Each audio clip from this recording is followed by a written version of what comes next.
Welcome back, everyone, to episode two. Actually, I'm sorry, episode three. Episode three of Lifetime Remedy. I am along with Kimber, and we have a very important topic to talk about today.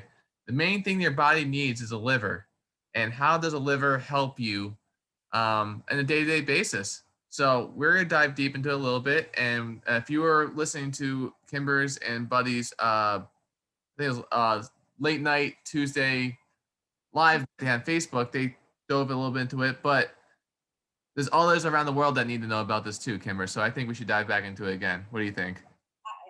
It's a great topic, I think. Yes. So so I guess we'll start. What does the liver do? Some people say I need a liver, but what does the liver do? Okay, good question.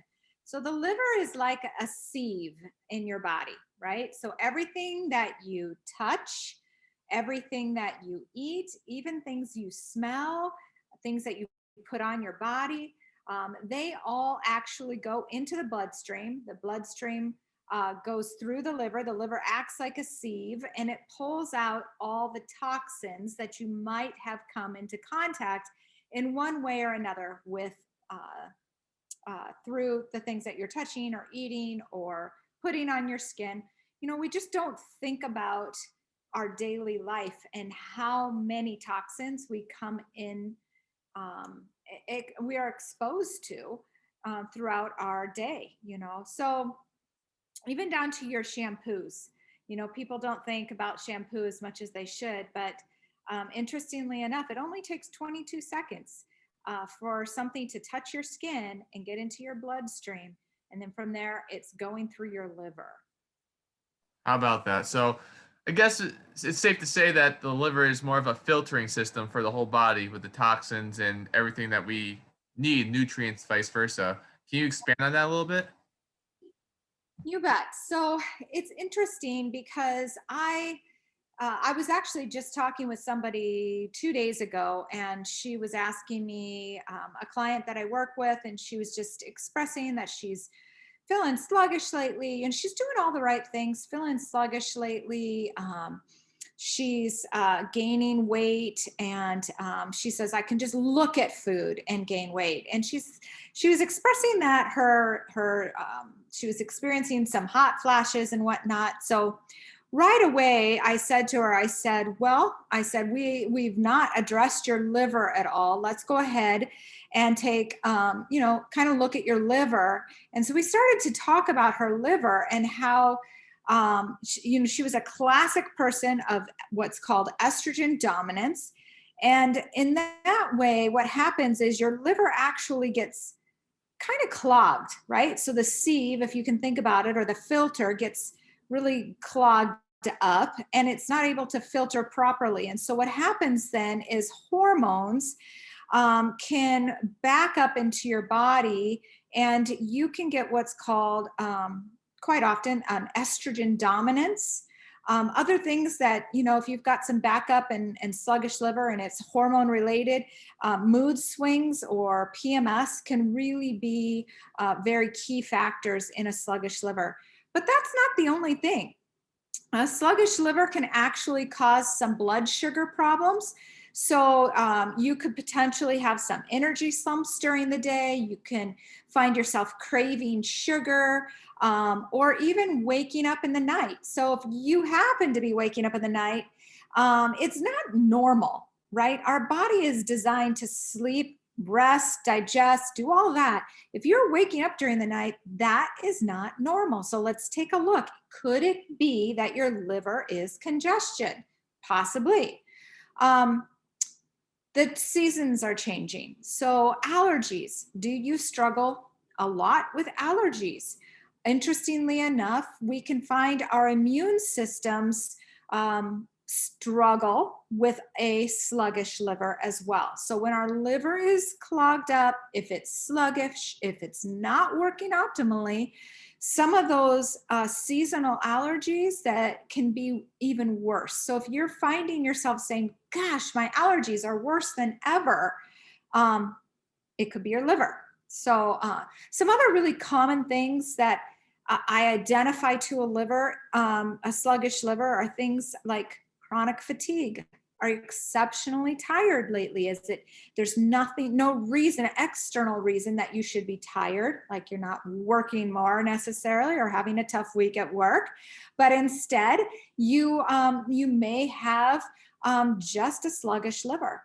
Fibromyalgia, when I work with fibromyalgia patients, I'm oftentimes wanting to address the liver first and foremost because a lot of fibromyalgia symptoms can actually be the liver, and that the liver is not working properly.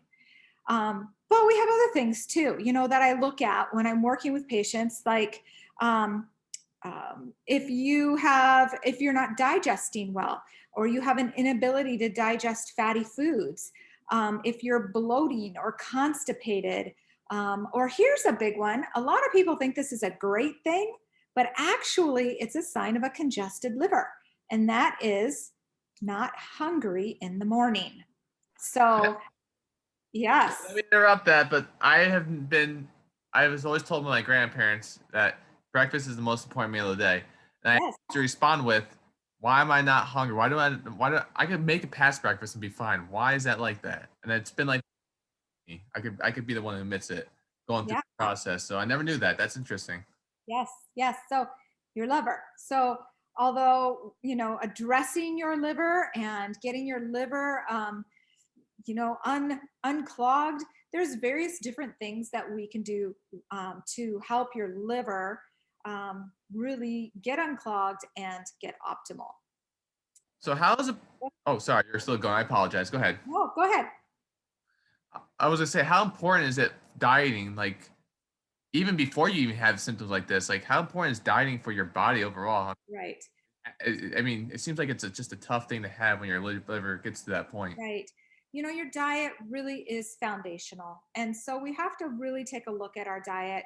Um, are you living on sugar, processed foods, caffeine, starches? Are you living on those types of foods? You're not doing your liver any favors. So we really need to take a look, go back and think how our ancestors lived. Eat from, I call it God's food. Eat God's food, right? You might also call it whole food. Eat whole food. Eat food that will actually expire or turn moldy, and preferably turn moldy quickly. You see, the reason food doesn't turn moldy is because preservatives are added to food to keep it from turning moldy. So, funny story here. I borrowed my son's car, my bachelor son, his car last summer, and I took my grandsons. And we went to the park, and we had the dog along, and the dog was just really rooting to get under the seat. And one of my grandsons bent down and pulled out a hamburger that, come to find out, had been traced back for 6 months that it had been under that seat. But here's the crazy thing, it was so rock hard. It was just like a hard ball, Like a puck. right? And no mold. There was no mold on it. I'm like, oh, so you want to believe that I, drilled my son? He's like, really, mom? I did not have it. It wasn't me. It was somebody else in the car. I'm like, okay, it probably wasn't him because he is kind of health conscious. But the bottom line is, it was harder than all get out. It had been there for 6 months and it had not an ounce of mold. That's crazy. So I my mom's friend, she's all about like eating fresh foods too. So believe it or not, during COVID, I would go to her house and she Yeah. would cut my hair. And she had this machine. It was like almost like a pH water level machine, and it has different options. And one of the options was you could actually clean foods that have like pesticides and stuff on it, and it actually takes it off. So she showed me. She said, "Come back 2 days later. I'm gonna show you what this bowl looks like." She put 3 apples in it, sprayed the apples down with this water, and she says, "Come back in 3 days, and I'll show you."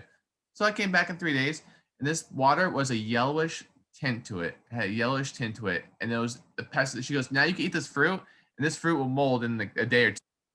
And she goes, "This is what they spray on just to keep it like a covering on it, so it stays, Right. available longer."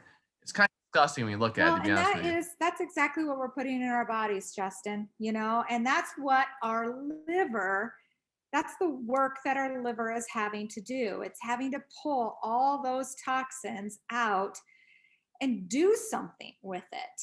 And that's why after a while, just like your air filter in your house gets clogged up after a while if you just do nothing, but you continue to eat the same way, the same crappy foods, and you continue to put on, um, parabens and, all the toxic chemicals that come in skincare and body creams and shampoos and toothpastes and all of that, we're going to have some problems with our liver. So how fast do you think these foods that have been contaminated start to take effect? I don't know if it maybe you could elaborate this. Does it start causing a Mhm. fatty liver? How and when does it start taking its full effect and where you start going, you know what? How soon can you start seeing like, wow, I don't really feel good, or I'm having weird dreams or waking up late nights and stuff? When do you see Well, the full our effect of body that? is amazing, and our liver is really meant to take on the brunt of a lot. So I think our liver can actually handle quite a bit. But the problem is it's all the daily living and the food choices and the stress that we put our bodies under. And truthfully, I see 17, 18-year olds that have fatty liver. I'm sorry, not fatty liver, but clogged livers. They have all those symptoms going on. They have anxiety, they have anger, irritability, foggy brain, um, um, frequent headaches, digestive issues, sugar cravings, hypoglycemia.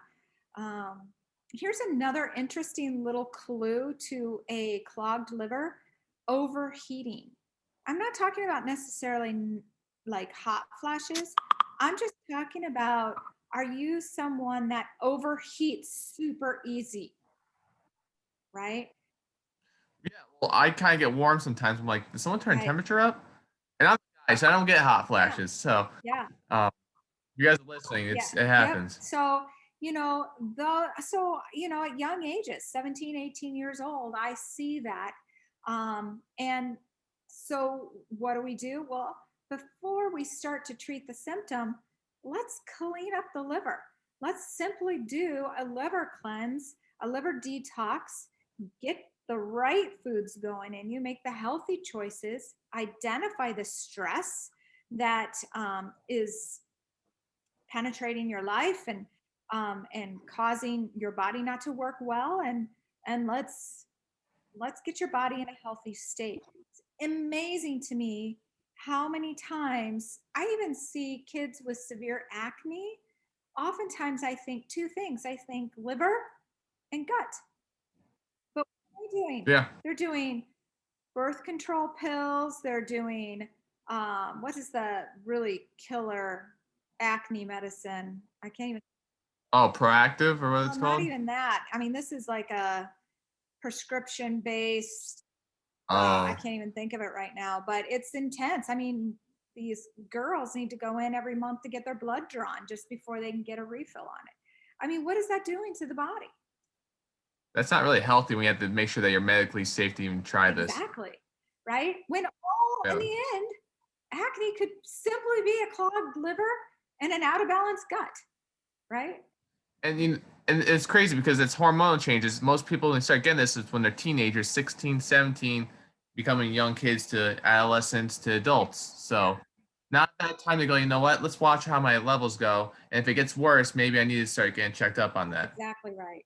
Yeah, that's exactly right. So, the liver is just key, and it plays so many roles in our body, that it's amazing. But you brought up that hormonal thing, and I would say, I mean, we are hormones, right? The human body is just a majority. Obviously we're made up of billions of cells, but in that we have hormones. We have hormones that run everything about us.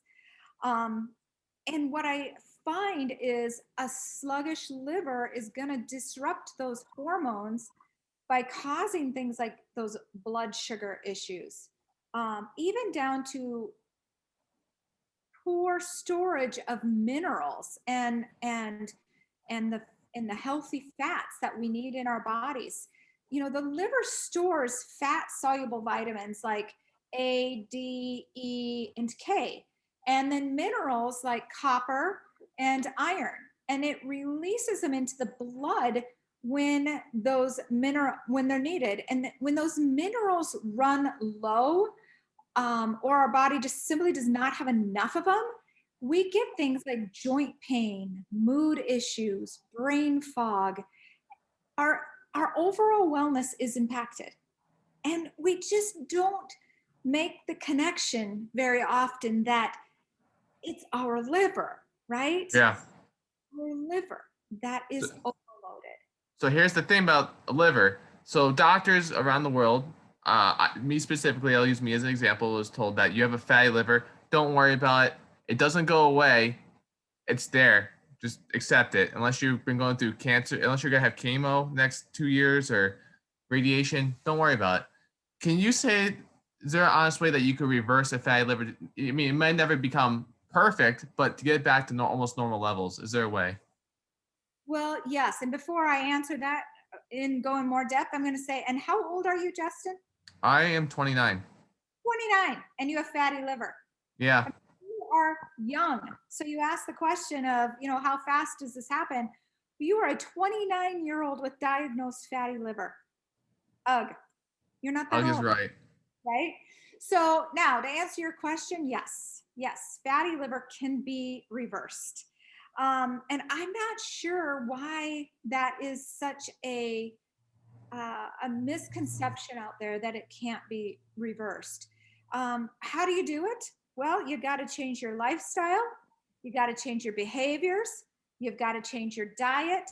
You've got to supplement. You've got to be mindful of your body. And I want people to hear this too, because this isn't a simple medication, a pill you take every day and then it's boom, it goes back to normal. What do you say the typical time frame? Let's just say with a kind of somewhat bad fatty liver, a normal Mhm. typical time frame for someone to start seeing the results getting better. What would you say? Right. So, I would say 4 to 6 months on average, but it all depends on how your body releases and what other triggers you have going on in your body. So, if there is some parasites, if there's some bacteria infection, if there's some yeast overgrowth, it may take a bit longer to reverse that fatty liver because you've got a lot of other things that are working the liver, right? So if you're going to detox parasites, those toxins from those parasites are going to go through that liver. So the Yeah. liver gets some brunt, and so it just takes a little bit longer. Now, if you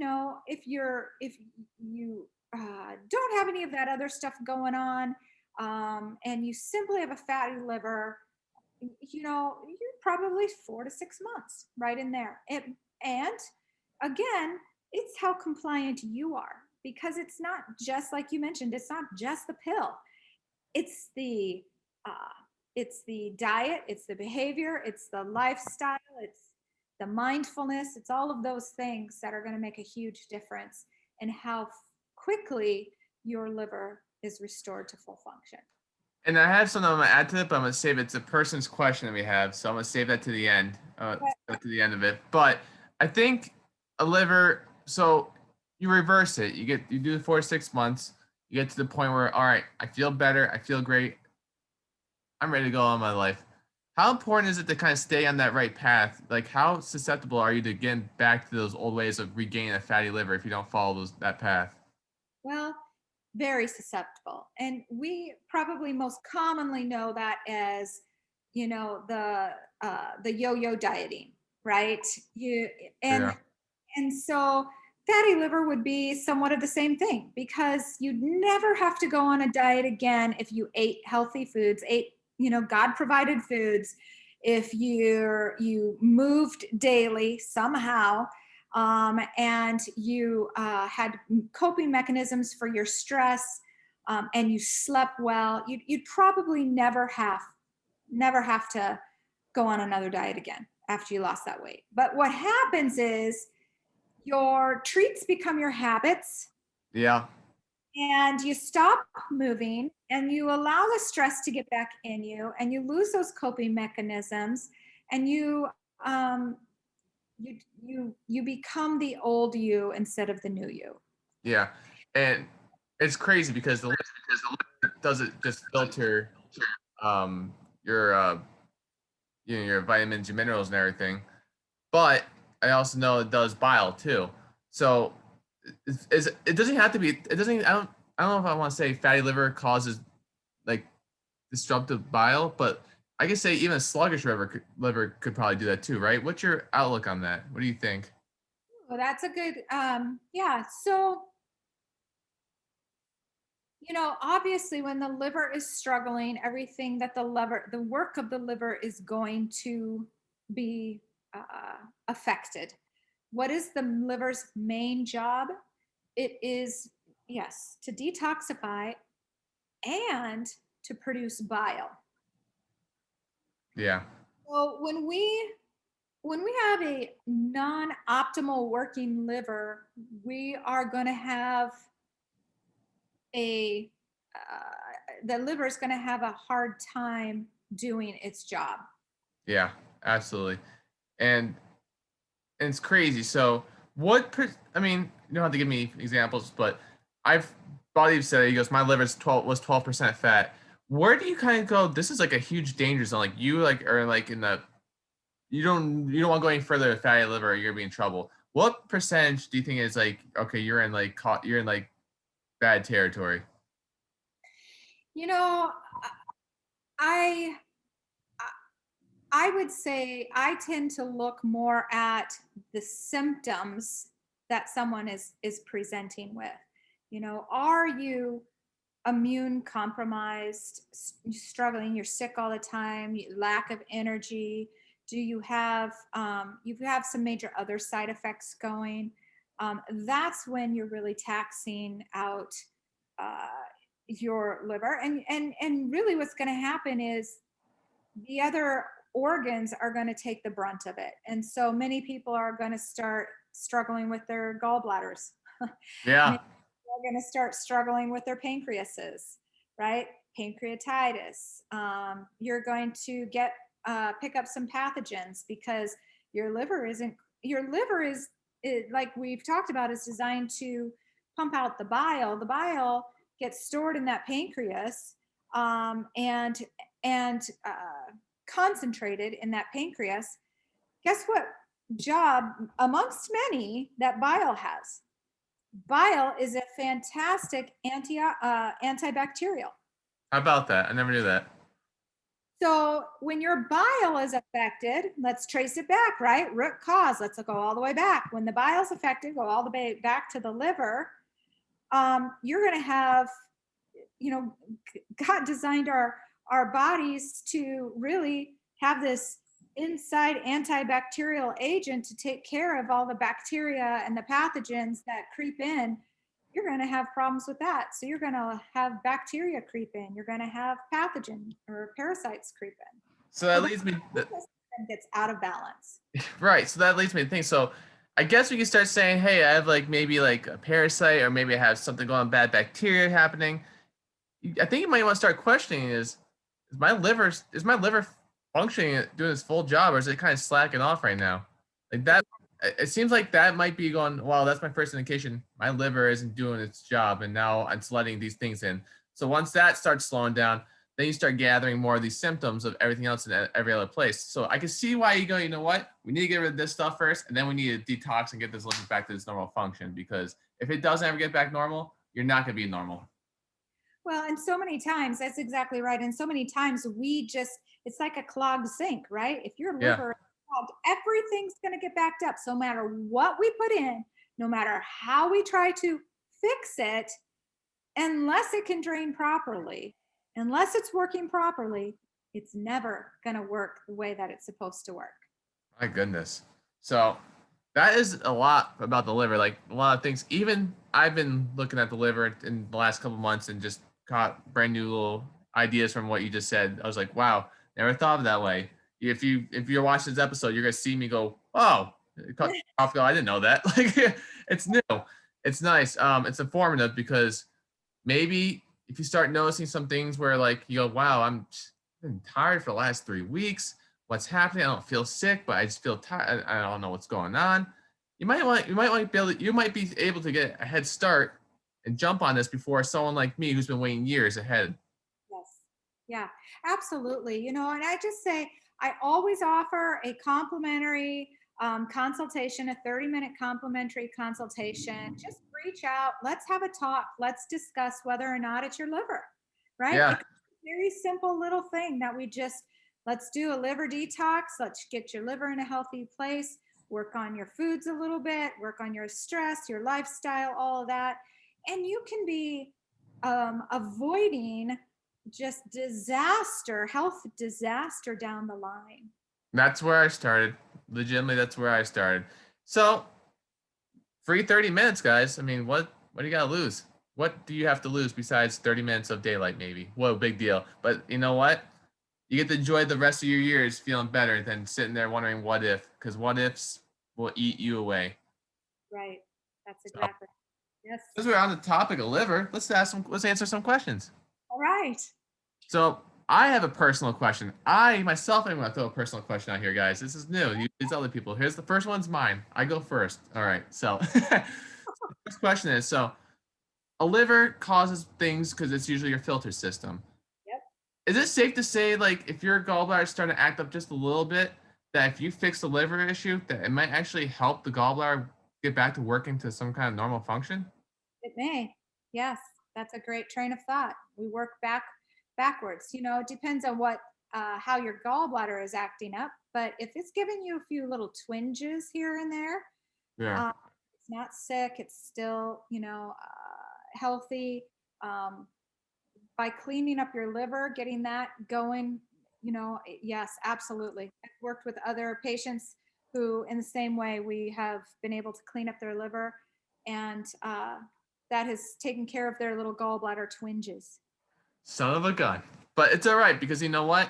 If I didn't go down the route I went down, I would never known that maybe I just live my life going, that's it. I'm just got this problem in my stomach and I have my gallbladder out and that's all I have to do. Not knowing that, hey, I have all these other creatures and things happening. So if you haven't heard about that, go back to my previous episodes on here. You'll see what we're talking about. Next question is a girl actually says that, where's she from? This girl is from Oregon. So she said that she had a gallbladder out 10 months ago. And then she has BAM, which I'm assuming is the bile acid malabsorption. That's Mhm. what she says. So she's saying that she takes a cholesterol, which is a binder, but she says, I do notice that with cholesterol, it hinders my time by his. So what would you think would be a good idea to help her absorb nutrients, she's trying to say? Okay, I can you repeat that? I'm sorry. I Oh, lost sorry. that. Yeah, so she said, so she's from Oregon, and she said she's had a gallbladder 10 months ago, but she said that she takes chlorestramine because she has BAM, and she wants to know because chlorestramine hinders the absorption of nutrients, she said, if there's another way that could help her absorb the nutrients while she's taking the stuff. Mm. I would probably add in uh, some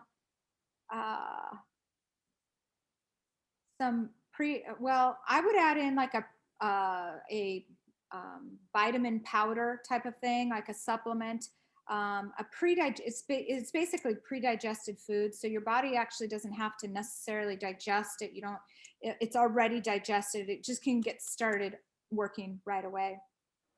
Um, let's see. You can reach out. I can totally direct you to that particular place, or yeah, I don't know how we could get. I mean, I know one that I would recommend. I just don't know how to get it to her. So Yeah, well, contact her. It's 30 minutes for free. Seriously, absolutely. yeah, I would seriously use. There's two things I would use. I would use some liquid minerals, and I would use a pre-digested type of food powder that has all the vitamins, minerals, nutrients that you need in it.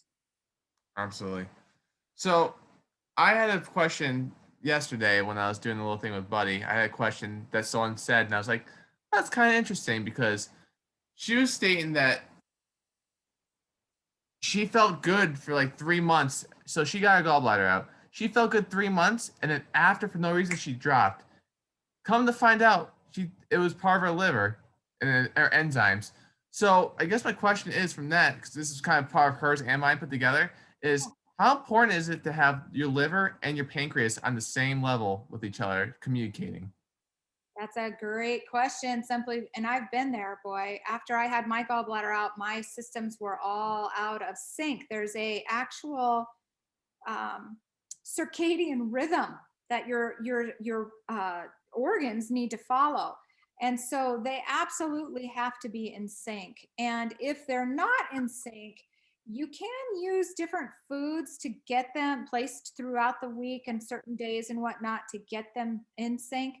Certain foods really support the liver differently, support the pancreas differently. So by using those in a rhythmic way, you can get those organs back into a rhythm. Yeah. But anytime when they're out of balance, it's really tough. It's tough. Your body does not know what it's doing, and it's very hard on the body. Been there that. So we have two more questions for you. Okay. Another question from New Hampshire. A lady said, is there a way to reverse pancreatic attacks? So I'm assuming she's getting attacks in her abdomen somewhere. Yes. Well, we would take a look at your digestion. Pancreas, its main role is digestive enzymes to pop out enzymes to break down fats, sugars, carbs, proteins. So we would look at your digestion. What's happening in your digestive system? The other thing that I would look at, truthfully, parasites. Uh, uh, Flukes love the the biliary tract, liver, pancreas, gallbladder, and do you have some parasites going on in the biliary tract? Very, very common. Especially if you've got low digestive enzymes or some digestive problems. The quickest way to work with a pancreatic attack is remove the food. You are having an attack more than likely because of the fact that you need to try to balance out, or your body's trying to digest food. So you got to stop the food. You've got to calm down the organ, allow it to rest, get into a rested state. And that doesn't mean to let go of your water. Keep sipping on water, preferably hot water. It's a great tool mechanism for digestion. But really cut the food out. Usually 24 hours, sometimes 48 hours, no food. And one other thing I would add, castor oil pack on your pancreas. A castor oil pack is it sounds like really freaky, and I think most people only hear of it to either have a bowel movement or to like give birth, right? But there's two other ways there's another way. A castor oil pack is castor oil, first and foremost, is a fantastic anti-inflammatory agent, and you put it onto a piece of organic cotton. You just put a little tablespoon or so on it of oil onto that organic cotton. You lay that right over your pancreas or your liver, and then put a heating pad on top of that. And that will soak down into your bloodstream, into your system, right over that pancreas area, opens up the blood flow, calms down the inflammation. It really can help tremendously. And if you just heard me when I said 10 minutes ago, I was like, holy crap, I didn't know that. That's another thing I didn't know right there. Holy crap. That's neat. That's something. You never know that until like you hear it from someone like this. Doctors would never tell you to do that. I'm gonna tell you that right now. It's it's something that you have to really investigate, which is what Kimber does, and something that most people need in their life.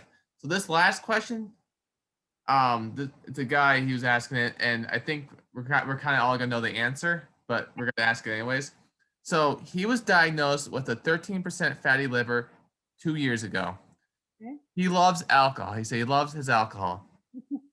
If I ever reverse my fatty liver, will I ever be able to drink again? Depends what you mean, I think. All right. Gosh, that's a loaded question. It's a, If, yeah. if you reverse your fatty liver, um, and can you have a glass of wine or a bourbon once in Heineken. a while? If you've got no sign of fatty liver and it's, you know, once a week, sure. You know, my guess is though that's not what you're asking. My guess, No. can you just go back to living the same way as you were before? And my answer to that is going to be no. That's what got you into this mess. No, right, yeah. And not to scare the guy too, because I know personally a friend who had it, but they actually got cirrhosis. And thankfully for him and them, they were able to find a donor and he was able to get a transplant. But you don't ever want to be down that route. No, if you've got fatty liver and you're still living the lifestyle, you're not setting yourself up for a success story there. No, definitely not a success story, and that's something to be taken seriously. So please excuse me if I was laughing. I wasn't laughing because of that, but I was just saying like you definitely don't want to be that person that says, "Oh my God, I'm next for line for transplant." You don't want to be down the road. You don't want to be down that road. No. If you Then you're want, limited. Then life is really, you might if as well you, just, you yeah, know, elimination diet right now and get on top of it and change your lifestyle. yeah. Live a If you want a couple tips for a normal person like myself, smell it if you want. If you don't smell it, oh well, it's right there in front of you. Or just go to sleep and reminisce the good days that you had. That's all I can tell you. But remember, no one likes to throw up a lot, especially me. So that's what you're getting rid of. Just think of it. Mixing it right there. So And sometimes it's the social end. I'm just going to go back to this drinking alcohol. Sometimes it's that social end. Here's a little tidbit. When I go on my certain fasts and stuff, or cleanses, I love a good glass of wine. yeah, I'll just put it out there. I do. I love a good glass of wine. And so what I'll do is, because for me it's just the feel, it's the social, it's the something different. yeah. I'll actually get some kombucha. Kombucha is a fermented drink, probiotic drink. I'll get How some about kombucha that? and I'll pour it into my wine glass. And while I'm making dinner and listening to my jazz, I just have a little bit of kombucha. My brain doesn't really notice the difference. It's insane. Yeah, because it's all about the social, like just your normal routine, being around someone, having something in your hand. And I'm gonna tell you something, fellow viewers. There's a thing about 2 years ago where a group of us, my girlfriend, her sister, friends, we all went out to this one place. We had drinks. There's a picture of all of us together, and the guy took it, and we all had a beers in our hand. And we said cheese. It looked really good. It was a really nice photo. I come to find out when someone posted it, I didn't notice it for 2 years, but people make fun of me for not drinking as much as they do. So they show the picture. Someone photoshopped the beer in my hands to look like me just holding it like this. And me sitting there like that. And someone just botched the whole photo as a gag from it. And everyone was making these jokes, but I never noticed it for 2 years. So the point is, do I need it? No, but it's the part of like just being around people. And what do you do if you don't eat? You have to have something in your hand. And I think that's what it is. So maybe Yeah, it's a wake up call for a new lifestyle, buddy. Be better, be healthier. If you want to put something in your hand, put water. yeah, yeah, yeah. Sincerely. Well, I'm telling you, nobody ever questions when I use my tart cherry kombucha. Yeah, absolutely. And you know what my friends used to do when they're in or I can say high school or say college, is they find empty beer cans and put water in there, like, yeah, this is beer. Woo! Like it wasn't there. So they faked everyone out. The label gave it away. But you know, Oh, just there do you the go. right choice. We're not gonna force you to do the right choice, but I think you know the right choice is. Right, exactly. Make the So right. I think I had a message a week ago, Kimber, about someone want to know if we could do a topic about a specific thing. And I said, Okay, let me find out. So I'm gonna promote it quickly. You'll see what you think. They want to talk about the pancreas. It is the pancreas. okay. And I said, you know what? I'll pass it to Kimber, and I think we might have next week's episode. All right. We'll talk about the pancreas next week. Let's do it. So pancreas next week. So if you're listening now, I'll say this every single time around this podcast. If you're hurting, feeling bad, feeling sick, don't feel good, doctors gave you every test, endoscopy, colonoscopy, etc., and you got all normal results, that's not normal. It's not normal. I've been through this. I'm currently through the ringer right now. I am, and it's not an easy ringer, but you can do it. You can make it through it.